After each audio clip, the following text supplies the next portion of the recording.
Përshëndetje gjithë, përshëndetje zemrës Shqipërisë, Elbasanit, i cili është qendër Shqipërisë. Unë jam Ivan Peçi, jam aktivist i Lëvizjes Bashk dhe kandidat për qarkun e Elbasanit, të qarkut i cili dikur ka pasur shkëlqimin e industrisë rënd, shkëlqimin e bujqësisë, shkëlqimin gjithashtu dhe potencial shumë madh turistik të zejtarëve dhe padyshim qytetin e arsimit dhe të kulturës. Sot Elbasani është i rënuar.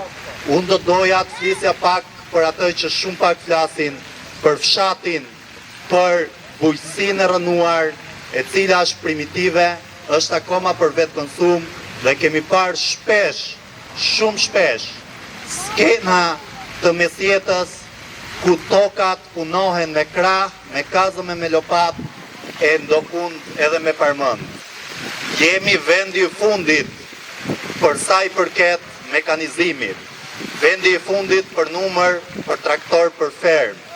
Jemi vendi i cili jo vetëm vjedhin subvencionet e shtetit shqiptar, por ato politikan, maskarej, hajdut, vjedhin dhe fondet e Bashkimit Evropian, fondet i partë. Lëvizja Bashk ka një program detajuar për bujqësinë dhe ne duhet të kthejmë subvencionet tek fshatari. Duhet të kthejmë subvencionet tek ai që punon tokën. Jemi të vetmit që flasim për pikat e grumbullimit, që e marrin produktin për 2 lekë. Fshatarit nuk i del as që të laj shpenzimet dhe e shesin nëpër qytete me 7 apo 8 fish.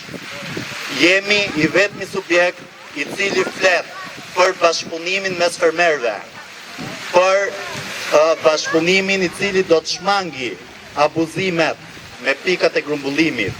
Jemi subjekt i cili ka propozuar ngritjen e një fabrike inputesh bujqësore, sepse pesticidet, herbicidet dhe plerat kimik janë ndër më të shtrenjtë dhe janë shqetësimi kryesor i fermerëve sot.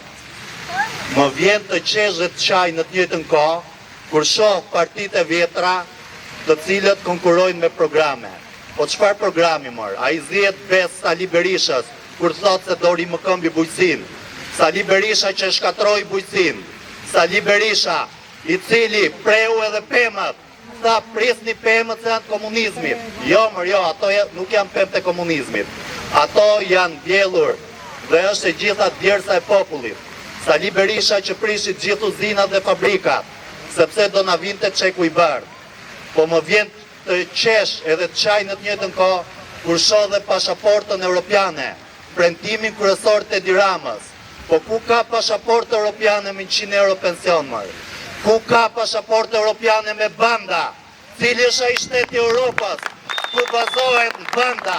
Këtë qytet e kanë marrë peng bandat dhe ne do ta çlirojmë. Këtë qytet dhe gjithë vendin e kanë marrë peng oligarkët që kanë monopolizuar tregun.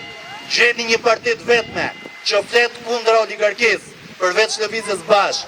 Prandaj, ju bëj thirrje për të luftuar sistemin, për të luftuar maskaren pushtet, maskaren që drejtojnë me krim, maskaren që drejtojnë tregjet.